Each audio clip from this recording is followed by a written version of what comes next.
utlubil istiqomah wala tatlubil karamah fa innal istiqomah ainul karamah.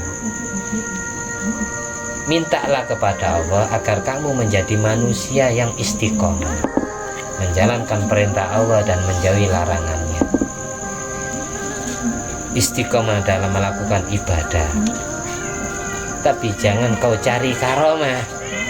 Orang cari karomah contohnya gini, sampean wiritan biar jadi orang sakti, biar jadi dunia, biar ngejar sendiri, biar jadi orang kaya. Itu namanya cari karomah, cari kemuliaan, cari kehebatan di luar nalar.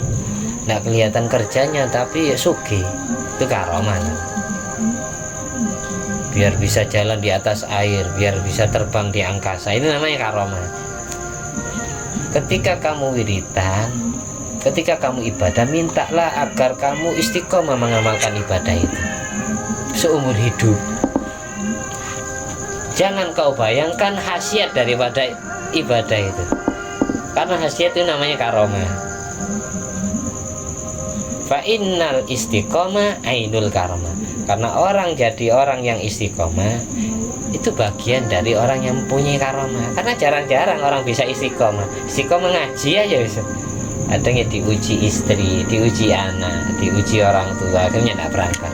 Diuji kepribadian diri sendiri, ngantuk atau lagi ngereges nak enak awak, akhirnya tidak jadi berangkat. Maka jadi orang istiqomah itu jarang-jarang. Ketika ada orang bisa istiqomah dalam melakukan apa saja, itu berarti orang yang punya karomah. Paham ya? Punya kelebihan yang tidak dimiliki oleh orang lain. Itu maksud daripada kata-kata hikmah, utlubil istiqomah wala tatlubil karomah fa innal istiqomah ainul karomah.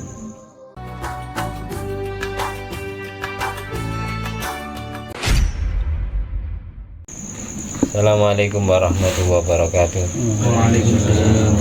Alhamdulillahirabbil alamin alladzi bi ni'mati tatimmus shalihat wa bi dzikri sholaha idza tanazzalu rahmat wal barakat wassalatu wassalam ala sayyidi sadat sayyidina maulana Muhammadin qutbil qadat wa ala alihi wa ashabihi alan jumi zahirat amma ba'du.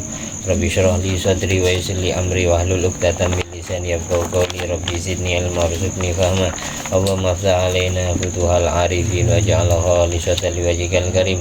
Allahumma rzuqna fahman nabiyyin wa ilhamal malaikatil muqarrabin. Allahumma nawwir qulubana bi nuri hidayatika kama nawwartal arda bi nuri syamsika. Rabbana anfa'na bima 'allamtana. Rabbi 'allimna alladzi yanfa'una. Rabbi faqina wa faqih alana wa qarabatin wa asabil lana fi dinina. Allahumma inna na'udzubika min ilmin la yanfa' wa qalbin la yakhsha wa amalin la yurfa' wa du'ain la yusma'. Allahumma inna na'udzubika minal hammi wal hazan wa na'udzubika minal jubni wal buhl wa na'udzubika minal ajazi wal kasal wa na'udzubika min ghalabati dain wa qahri rijal. Allahumma sholli ala ruhi sayyidina Muhammadin fil arwah wa ala jasadi fil ajsad wa ala qabri fil kubur wa ala alihi wasallam.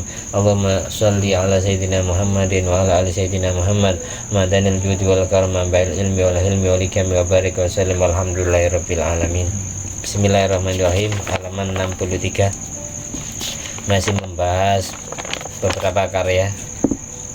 Karya berikutnya karya Kutubil Habib Abdullah bin Alwi bin Muhammad Al-Haddad, pengarang Rotib Haddad. Nanti diteruskan Kitabul Muhadzab karya Syekh Abu Ishaq As-Sayrazi, kemudian Kutubul Ghazali karya tulis Imam Muhammad bin Muhammad bin Ahmad Abu Hamid Al-Ghazali, dan baru nanti inti dari kitab ini mulai dari adab sampai ke belakang. Ini baru bahas-bahas ilmu dok. Kita masih bahas karya-karya tulis. Bismillahirrahmanirrahim. Qalu, makalah pertama dari ulama yang tidak disebutkan namanya, Kalamul Habib Alwi bin Syihab, halaman juz 1 halaman 385. Innan nasaih jama'at ma fil ihya. Sesungguhnya kitab An-Nasaihud Diniyah, nasihat-nasihat yang sebangsa agama yang ditulis atau yang disusun oleh Habib Abdullah bin Alwi bin Muhammad Al-Haddad, itu menghimpun semua isi kitab Ihya secara keseluruhan. Di Ihya Ulumuddin itu karya Imam Abu Hamid Al-Ghazali disimpulkan di dalam kitab An-Nasaihud Diniyah. Jadi orang yang baca kitab Nasaihud Diniyah karya Habib Abdul Haddad sama kayak baca kitab Ihya Ulumuddin Imam Ghazali. Yang kedua, alaikum bi kutubil Habib Abdul Al-Haddad. Istiqomalah kalian, tekunlah kalian semua menuntut ilmu, membaca karya tulisnya Habib Abdullah bin Ali Al-Haddad, li'anna fiya khulasatul ihya, karena karya tulis beliau itu ringkasan daripada kitab Ihya-nya Imam Abu Hamid Al-Ghazali. Dulu ketika perang salib ada satu kitab yang tidak terbakar, kitab Ihya Imam Ghazali.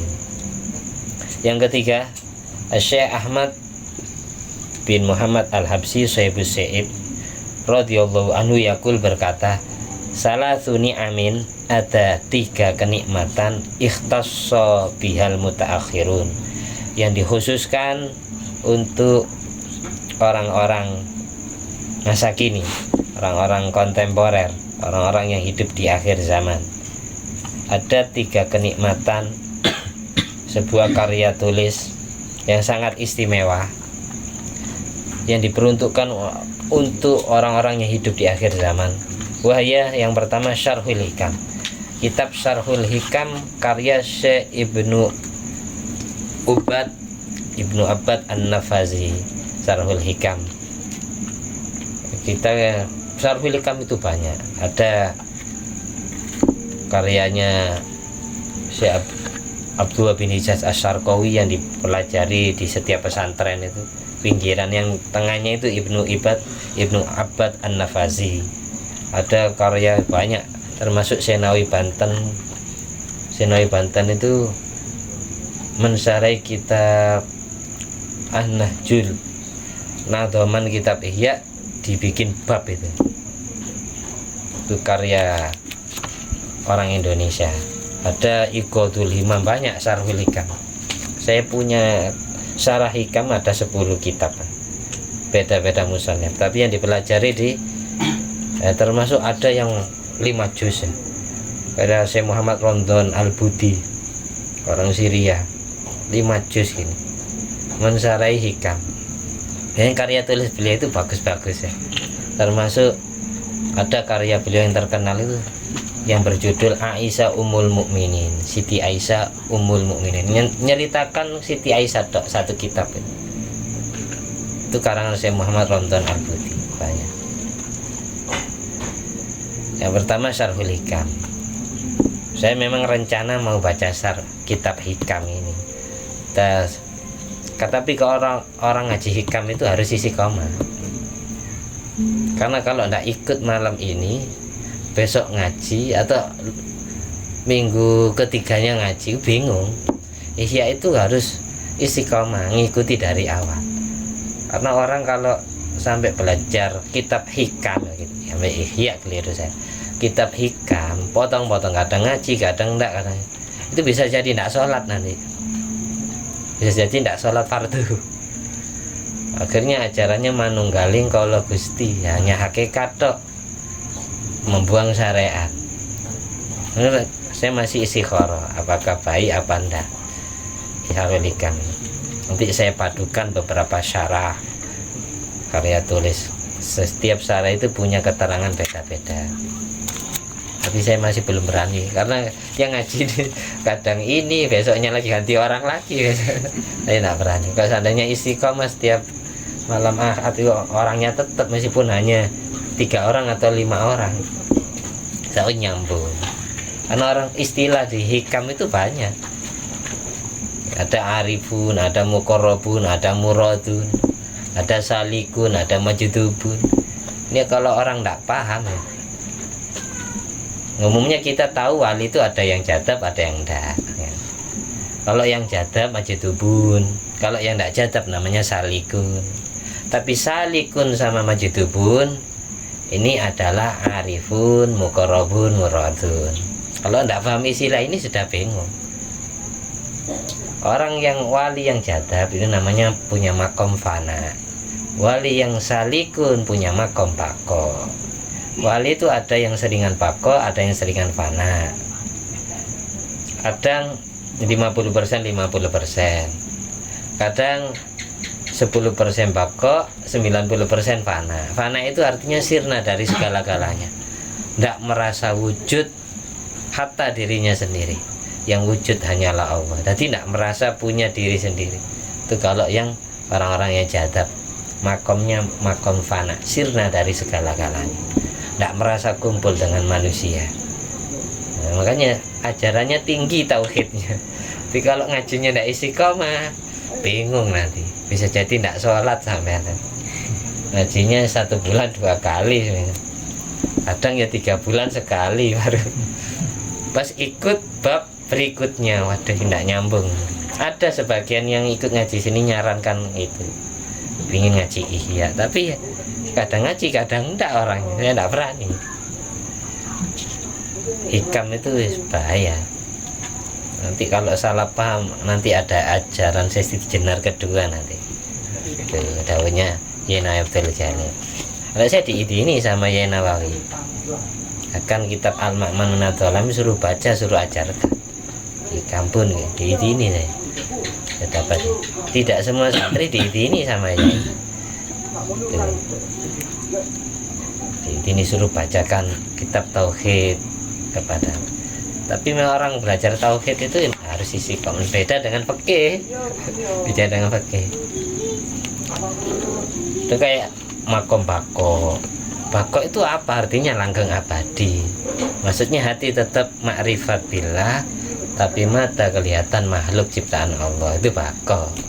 Tapi kalau fana enggak lihat siapa saja kecuali Allah. Jadi enggak merasa berbuat sendiri, matanya, mulutnya, tangannya, kakinya itu semuanya Allah yang menggerakkan. Jadi tidak merasa bergerak sendiri, tidak merasa diam sendiri, tidak merasa berucap sendiri.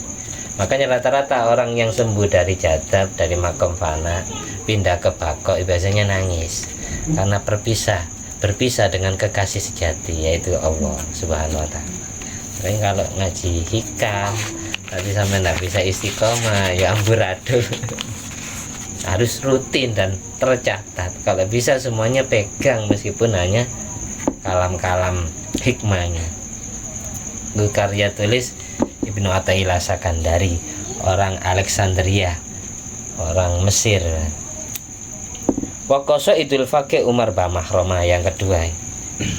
Yang ketiga wakohwatul bunia, kopi yang sebangsa tanaman, tumbuh-tumbuhan. Ini karyanya Habib Abdul bin Alwi Al-Haddad. Beliau punya karya tulis yang nerangkan tentang kopi. Bahkan orang buat kopi itu, kalau Habib Abdul sendiri kalau buat kopi itu, nanti sebelum ngaduk kirim Fatihah dulu. Ketika air masih diseduh ya, masih belum mendidih, itu kirim Fatihah dulu kepada semua nabi, semua wali. Dan kopi sebelum dikasih air itu, kalau memang dikasih gula ya diaduk dulu, diratakan kalau ingin rasanya enak. Biasanya orang-orang buat kopi itu tidak dicampur dulu, ada ilmunya semua cara buat kopi. Jadi jangan sampai dituangi air tapi gula sama kopinya belum dicampur, terpisah. Dicampur dulu, diaduk, baru dituangi air. Kalau Habib Abdul bin Al-Haddad itu tanpa gula. Kalau kopi tanpa gula bisa ngobati asam lambung. Gulanya itu yang bikin asam lambung. Teh tanpa gula pun, katanya karya tulisnya Syekh Ihsan Jampes itu ada kitab menerangkan khusus rokok, kopi, bahkan ada keterangan teh. Saya baca kitab itu, Irsadul Ikhwan fi Bayani Surbil Qahwa Wadduhan, itu saya hatam 3 kali. Menunjukkan kaula muda tentang fadilah keutamaan minum kopi dan merokok, bahayanya kayak apa, manfaatnya kayak apa. Bahkan di situ menjelaskan khasiatnya syai, teh itu bermanfaat, bisa ngobati diare, bisa ngobati orang masuk angin kalau diseruput tanpa dikasih gula sama sekali. Gulanya itu yang bikin kembung. Seperti itu. kecuali gulanya pakai madu, buat kopi pakai madu atau gula aren, beda kayak itu. Kalau gula-gula tebu itu mengurangi manfaat. Itu seperti itu buat kopi. Jadi ketika diaduk sesuai niat, al-qahwatu lima tubikhot lah. Kopi itu tergantung diniati untuk apa ketika memasaknya. Jadi kita ketika ngaduk itu niat dalam hati. Bismillahirrahmanirrahim, sambil baca Fatihah. Kalau bisa nafas. Setelah tawasul ke para wali, baru baca Fatihah 1 kali tanpa nafas. Sambil ngaduk itu sambil niat. Mau sampai jadikan obat asam lambung, jadi obat asam lambung. Mau sampai jadikan obat menghilangkan ngantuk, jadi obat itu. Tergantung niatan ketika memasaknya. Beda dengan air zam-zam. Ma'u zam-zam 5 syuribala. Dawuhnya Rasulullah SAW, air zam-zam tergantung diminum untuk apa. Kalau kopi dimasak untuk apa. Itu bedanya kopi sama air zam-zam. Kalau air zam-zam, ma'u zam-zam 5 syuribala, tergantung niatan peminumnya. Kalau kopi tergantung niatan yang masak. Makanya saya lebih senang buat kopi sendiri daripada dibuatkan orang asli. Kalau dibuatkan orang guys, ada yang tidak wiritan, lah sementing udah. Nah, minimal karena para wali Allah termasuk Habib Abdullah bin Ali Haddad sebelum buat kopi Fatihah dulu kepada para wali. Tidak asal buat. Karena kopi itu ada manfaat tersendiri. Jadi tanaman kopi sejak kapan? Sejak dulu di Yaman itu, nanti di belakang ada keterangan. Itu banyak orang manusia yang diculik oleh bangsa jin, ketika tua dikembalikan ke alam manusia. Sehingga mereka banyak yang sudah tua, keluarganya tidak kenal. Jadi kecil diambil, sampai tua umur 50 dikembalikan ke alam manusia. Hanya Syekh Ali Asyadili dimintai doa sama masyarakat setempat. Dulu kerajaan Ratu Balkis ya di Oman sama Yaman itu, kaum Sabak itu. Ratu Balkis itu istrinya Nabi Sulaiman, terlahir dari ibu manusia bapak jin. Jadi setengah manusia setengah bangsa halus Ratu Balkis. Sampai sekarang masih belum meninggal. Ada keterangan di Quran itu tentang wafatnya Ratu Balkis. Kalau tentang wafatnya suaminya ada, madallahum ala mautihi illa dabbatul ardi ta'kul min sa'atah. Yang menandakan Nabi Sulaiman meninggal dunia adalah ketika tongkatnya digerogoti oleh rayap. Itu ada kalau di Al-Quran keterangan Nabi Sulaiman meninggal. Tapi kalau keterangan istrinya meninggal ada. Karena apa kok sampai panjang umur? Karena tidak murni manusia. Itu keterangan Ratu Balkis itu setengah manusia setengah jin. Itu saya baca di kitab Jami'ul Usul fil Aulia. Ada keterangan. Ada wali Allah yang ditugaskan jaga alam barzah, yang jadi panitia kematian ya. Setiap ada orang mati, itu wali-wali yang masih hidup dan terlahir dari roh dan jasad. Terlahir dari makhluk nyata sama makhluk yang gaib. Itu yang ditugaskan jaga alam barzah. Kalau murni manusia jaga bumi ya mati, tidak bisa nafas. Makanya Allah tugaskan wali penjaga alam barzah yang terlahir dari roh dan jasad, yang terlahir dari bangsa gaib sama bangsa zahir. Nah, kita lanjut, tidak usah bahas gaib-gaib, tidak nutuk. Saya cuma bisa nerangkan saja. Intinya ada kayak gitu. Jadi kesimpulannya, wali itu bukan hanya manusia toh. Yang jadi wali itu ada yang manusia, ada yang bangsa jin. Kalau yang jadi nabi baru manusia toh. Dan yang jadi nabi hanya laki-laki, tidak ada yang perempuan. Kalau wali ada yang laki-laki, ada yang perempuan. Makanya yang diperintah ibadah kepada Allah kan dua bangsa. Wa ma khalaqtul jinna wal insa illa liya'buduni. Tidaklah aku, katanya Allah, menciptakan bangsa jin dan bangsa manusia kecuali agar mereka mau nyembah aku, agar mereka mau beribadah kepadaku. Jadi yang ibadahnya ikhlas, yang ibadahnya istiqomah, dia jadi kekasih Allah. Yang jadi kekasih Allah berarti bukan manusia toh. Walinya Allah itu tidak kurang, tidak lebih dari 124.000 setiap periodenya. Ada yang dari manusia, ada yang dari bangsa jin. Nah, kita baca ibadallah, rijalallah itu manggil para wali-wali seluruh dunia, yang hidup maupun yang sudah meninggal. Kalau yang masih hidup, yang hadir ya asrornya, sirnya, rahasianya. Kalau bahasa Jawanya itu apa, sukma lah, sukma.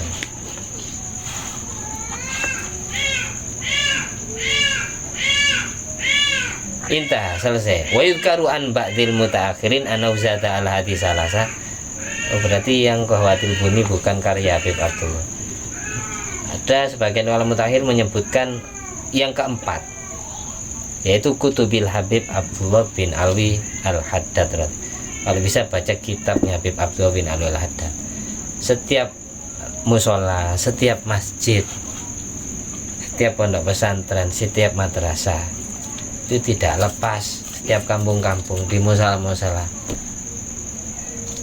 itu terbaca rotib haddad. Habis maghrib, ada yang habis subuh, ada yang habis asar. Padahal orang-orang yang baca itu tidak kenal beliau. Orang mana yang ngarang wiritan ini? Setiap kampung, kenapa kok dibaca ini itu? Dulu beliau hidup, Habib Abdullah bin Alwi bin Muhammad al-Haddad ini hidup di zaman Vatikan. Orang-orang komunis, banyak fitnah besar di kampung.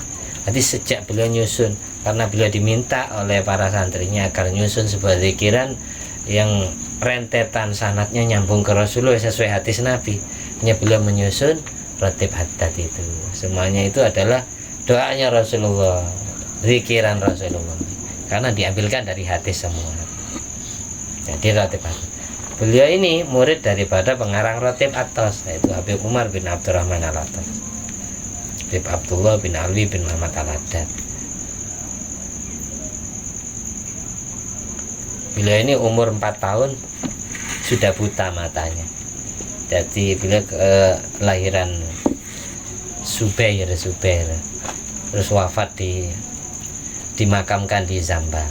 Beliau punya rumah di Al-Hawi namanya, di desa Al-Hawi, yaitu Tarim bagian timur, dan beliau bangun masjid di situ namanya Masjid Al-Fatah, masjid yang dibangun beliau.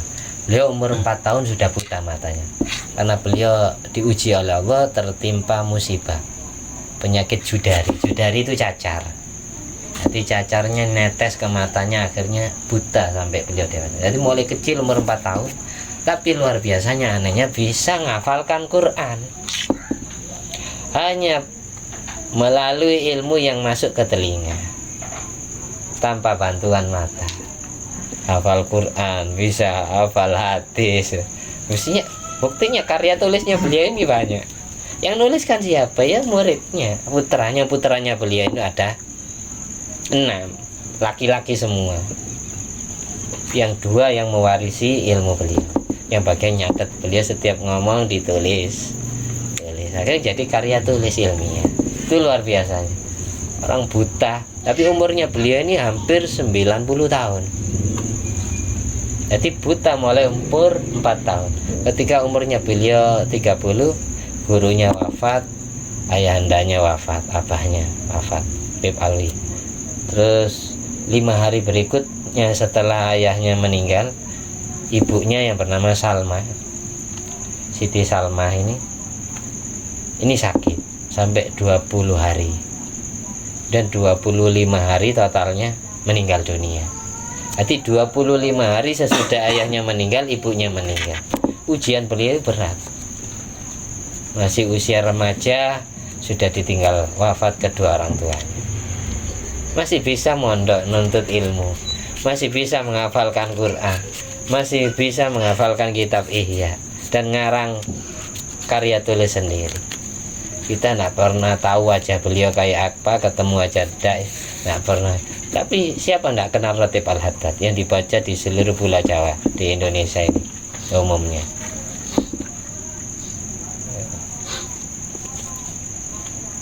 Mayukra'ul Bukhari yang keempat, kita lanjutkan satu bab biaran. Mayukra'ul Bukhari illa wan nabiyyu hadir wala kalamul Habib Abdullah Al-Haddad illa wa huwa hadir. Tidaklah kitab Sahih Bukhari karya tulisnya Imam Muhammad bin Ismail Al-Bukhari dibaca maupun karya tulis Habib Abdullah bin Al-Haddad dibaca, melainkan Nabi Muhammad SAW dipastikan hadirnya.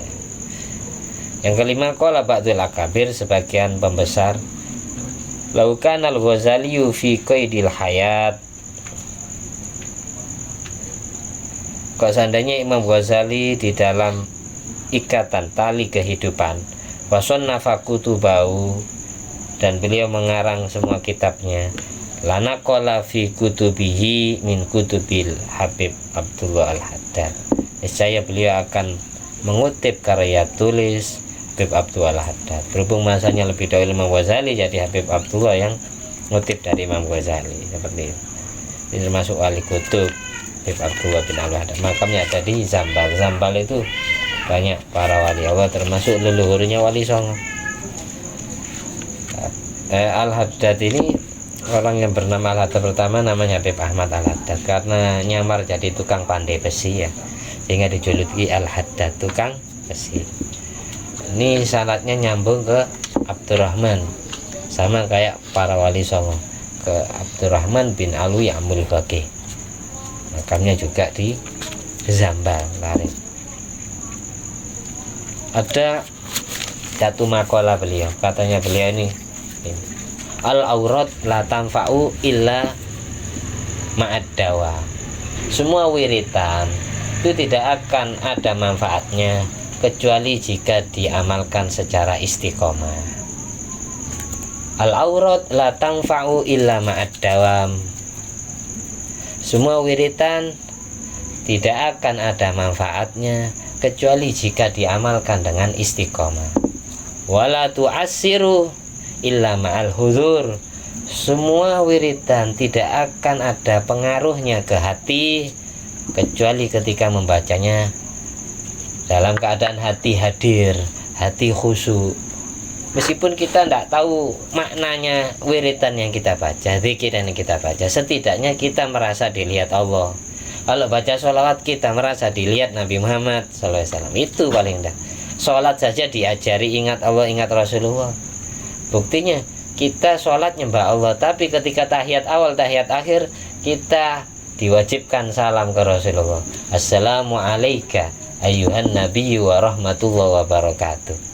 Semoga keselamatan dan kasih sayang serta barokah Allah untukmu wahai Nabi Muhammad. Ayyuhan nabiyyu. Ini Nabi Muhammad di Madinah, kita sholatnya di Indonesia, tapi setiap tahiyat awal, tahiyat akhir kita uluk salam ke Rasulullah. Itu menandakan bahwasanya orang sholat ini hubungannya itu dengan Allah, dengan Rasulullah. Karena kita tahu caranya sholat ya dari Kanjeng Nabi, dari guru-guru kita, guru kita dari gurunya, gurunya dari gurunya, dari tabi'in, dari sahabat, dari Nabi Muhammad SAW. Jadi kalau pingin sampai punya amalan wiritan cepat mandi, cepat mustajab, itu usahakan dilakoni istiqomah dan dilakoni dalam keadaan hati hudur, hati khusyuk, hati hadir. Kalau sholawatan merasalah Nabi Muhammad hadir, merasalah Nabi sedang lihat kita. Kalau ketika kita sholat atau kita baca zikiran astagfirullah, la ilaha illallah, Allahu akbar, alhamdulillah, subhanallah, atau baca Al-Quran, merasalah kita sedang dilihat Allah. Itu namanya hati hadir. Minimal seperti itu. Meskipun kita tidak tahu, kita baca Al-Quran maknanya ini, yang saya baca ini apa maknanya. Kalau memang kita tidak tahu maknanya, cukup kita merasa dilihat Allah, itu namanya hati hadir. Ketika kita sholawatan, baca maulid tiba, berjanji, simtuturon, usahakan hati merasa dilihat Kanjeng Nabi, itu namanya hati hadir. Kalau hati ketika mengamalkannya hadir, insya Allah pengaruhnya besar. Apakah orang yang istiqomah baca tapi hatinya tidak ada manfaatnya sama sekali? Ada, tapi sedikit. Lebih banyak kalau dilakoni dalam keadaan hati-hati. Itu resepnya. Semua para ulama itu rata-rata wali. Makanya Imam Muhammad bin Idris As-Syafi'i dan Imam Abu Hanifah, Imam Hanafi mengatakan, idza lam takunil ulama aulia maka nalillah waliyun. Idza lam takun al ulama aulia maka nalillah waliyun. Kok seandainya para ulama pengarang-pengarang kitab itu bukan waliullah, bukan kekasih Allah, niscaya Allah tidak punya wali. Karena orang bisa jadi wali karena mengamalkan ilmu agama. Kita bisa tahu ilmu agama karena ngaji ke guru-guru kita, karena ngaji ke para ulama. Tidak setiap ulama itu wali, tidak setiap wali itu ulama. Ada yang tidak pernah nyantri, tidak pernah mondok, tapi ngaji ini kupingan, ngaji ini pencelokan kayak gini. Tapi karena dia dapat ilmu dikit diamalkan, istiqomah dan khudur hatinya ketika mengamalkan ibadah yang dia lakukan, jadi wali. Orang jadi wali itu tidak harus pernah mondok. Orang jadi wali itu tidak harus punya titel ustadz, gus, kiai. Tidak harus. Ketika dia mengamalkan ilmunya ikhlas, mengamalkannya istiqomah, barokah istiqomahnya itu jadi wali. Di antara kata-kata hikmah yang ada di hikam itu, utlubil istiqomah wala tatlubil karamah fa innal istiqomah ainul karamah. Mintalah kepada Allah agar kamu menjadi manusia yang istiqomah, menjalankan perintah Allah dan menjauhi larangannya. Istiqomah dalam melakukan ibadah. Tapi jangan kau cari karomah. Orang cari karomah contohnya gini, sampean wiritan biar jadi orang sakti, biar jadi dunia, biar ngejar sendiri, biar jadi orang kaya. Itu namanya cari karomah, cari kemuliaan, cari kehebatan di luar nalar.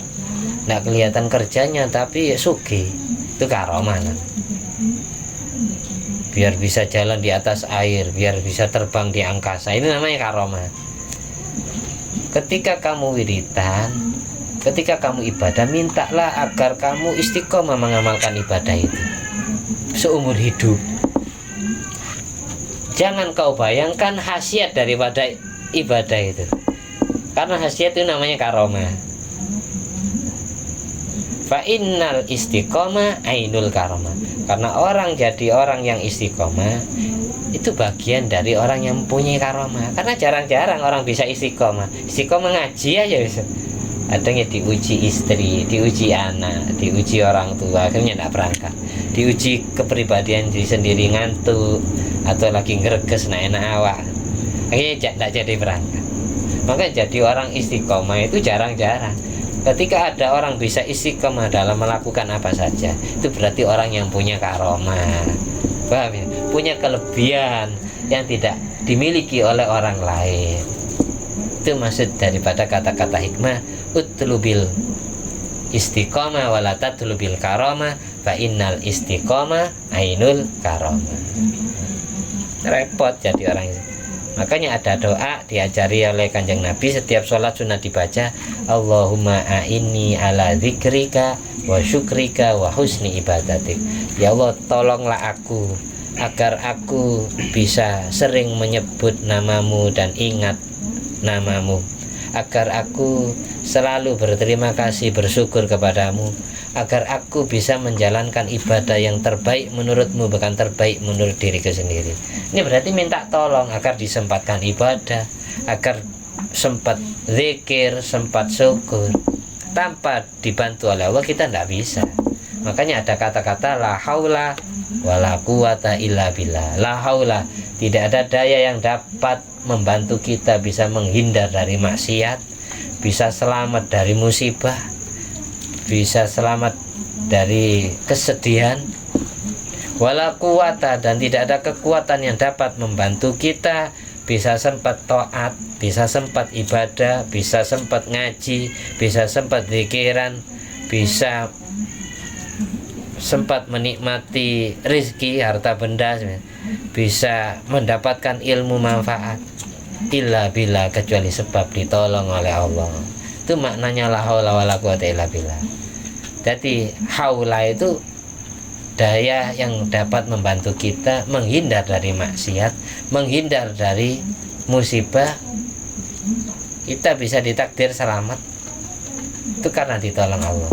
Kita bisa mendapatkan kekuatan, bisa sempat ibadah, bisa mendapatkan harta benda, kekayaan, rizki lancar, ilmu pengetahuan, semuanya karena ditolong oleh Allah. Itu maksudnya la haula wala quwata illa billah.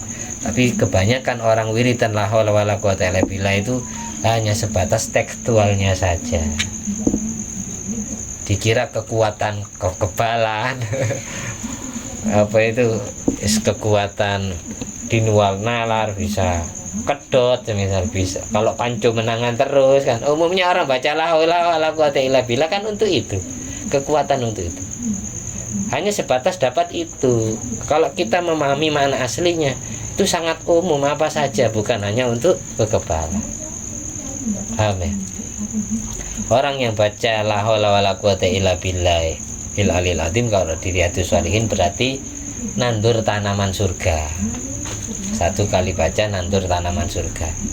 Kalau dibaca 100 itu bisa Allah cukupi rizkinya kayak baca surat Waqiah setiap malamnya atau setiap sore. Man qara'a suratal Waqiah fi kulli lailatin lam yusibhu faqatun abadan. Barang siapa yang baca surat Waqiah 1 kali setiap malamnya, maka tidak akan fakir seumur hidupnya. Setiap malam tapi baca. Nanti sama kayak baca la haula wala quwata illa billah 100. Kalau dibaca 300 atau 313 itu bisa ngobati galau. Bisa kita kalau punya masalah rumit baca la haula wala quwata illa billah. Misalnya nanti Allah kasih solusi, Allah ganti kebahagiaanmu, kesedihanmu dengan kebahagiaan. Itu baca la haula wala quwata illa billah berapa? 300 kali. Terus disesuaikan jumlahnya ashabu Talut, ashabu Badar, dan para rasul, yaitu 313. Bacanya la haula wala quwata illa billahil azim, la haula wala quwata illa billahil azim. Nah itu saya ulang lagi. Ketika kita tidak tahu maknanya, paling tidak tahu makna secara global. Karena semua wiritan itu kalau kita tidak tahu maknanya, tidak Allah ganjar. Meskipun hanya mengetahui makna secara globalnya. Kalau astagfirullah berarti mohon ampunan kan itu. La ilaha illallah ini pernyataan tauhid, Tuhan kita hanya Allah. Itu cukup wis kayak gitu. Nah, harus tahu maknanya setiap lafaz, setiap kalimat. Subhanallah ini arahannya takjub, kagum kepada Allah. Allah itu maha hebat, Allah maha suci dari segala macam kekurangan. Alhamdulillah ini muji Allah, yang layak dapat pujian, yang layak dikasih persembahan, sujud, ruku, penghormatan sejati itu hanyalah Allah, yang lain tidak berhak. Itu namanya alhamdulillah. Allahu Akbar itu Allah maha agung, Allah maha besar, Allah maha bisa berbuat apa saja, memenangkan seseorang, memuliakan seseorang. Orang keturunan, bukan keturunan wali, keturunan nabi jadi wali, jadi nabi. Itu Allahu Akbar. Sebenarnya secara global, meskipun tidak tahu secara detailnya. Kalau hasbunallah ni'mal wakil berarti kita dicukupi urusan rezekinya, dicukupi dari perbuatan jahatnya orang lain. Jadi intinya gini, semua para wali Allah itu pengamal ilmu. Semua para wali Allah punya wadifah, punya rutinitas, punya amal ibadah yang diistiqomahi. Afdolul a'mal adwamuha wa in qallat.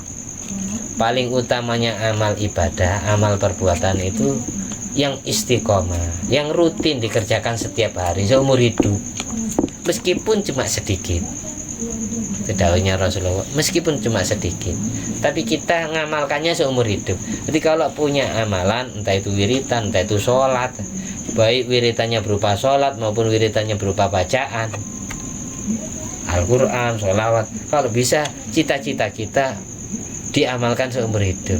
Makanya kita doa minta bantuan ke Allah. Ya Allah, setelah ngamalkan, semisal lamban punya wiritan apa, setelah ngamalkan hati doa, ya Allah bantulah saya agar aku bisa menjalankan amalan ini seumur hidupku. Kalau tidak minta bantuan Allah, kita pasti suatu saat dikasih malas. Makanya doanya Rasulullah itu ada doa, Allahumma inna na'udzubika minal hammi wal hazan. Ya Allah, aku berlindung kepadamu, selamatkan dari kesedihan dan rasa khawatir. Wa minal jubni wal bukhl, selamatkan diriku dari mempunyai sifat wedian, penakut, dan sifat pelit. Yang punya rasa itu hati.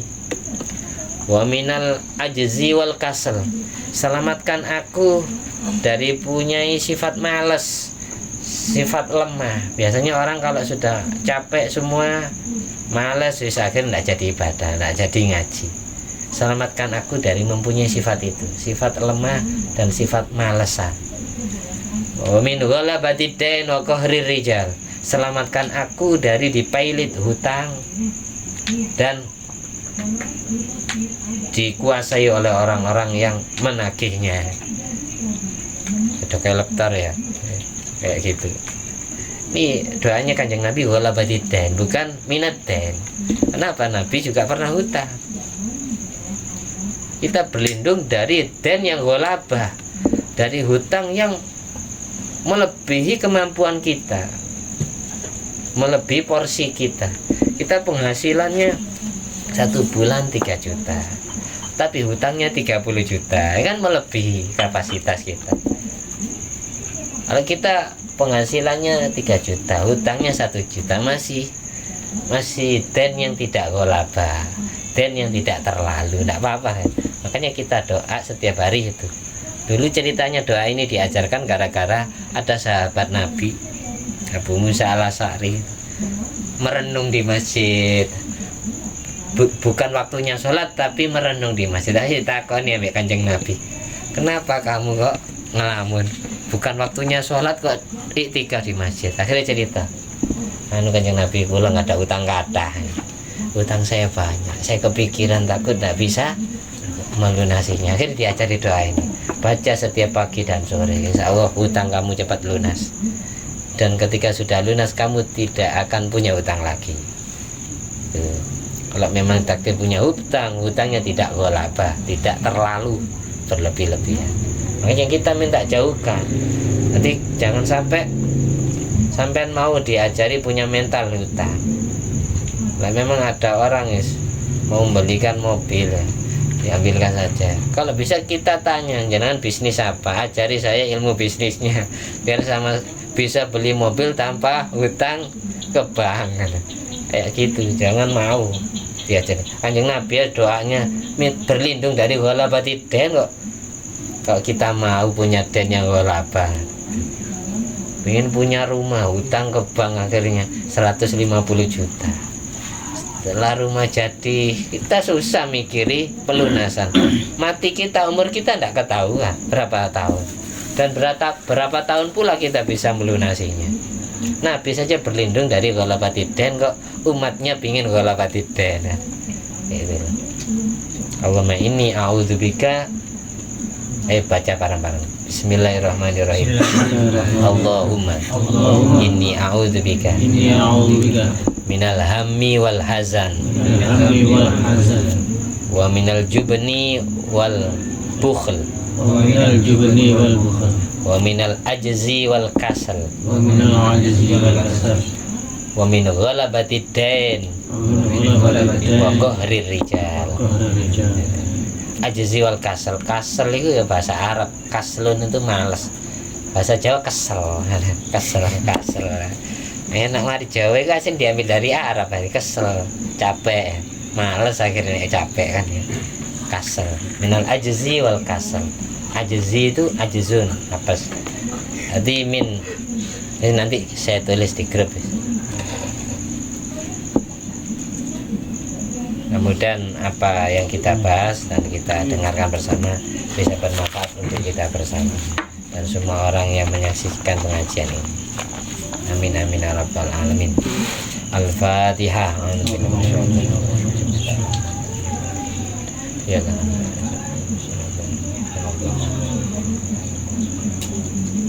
Alhamdulillah alladzi at'amani hadzal ilma wa razaqani min ghairi haulin minni wala quwwatin. Allahumma shalli ala sayyidina Muhammad wa ala ali sayyidina Muhammad bi fadli subhana rabbika rabbil izzati amma yasifun wa salamun alal mursalin walhamdulillahi rabbil alamin bi fadli subhanaka Allahumma wa bihamdika asyhadu an la ilaha illa anta astaghfiruka wa atubu ilaik. Wassalamualaikum warahmatullahi wabarakatuh.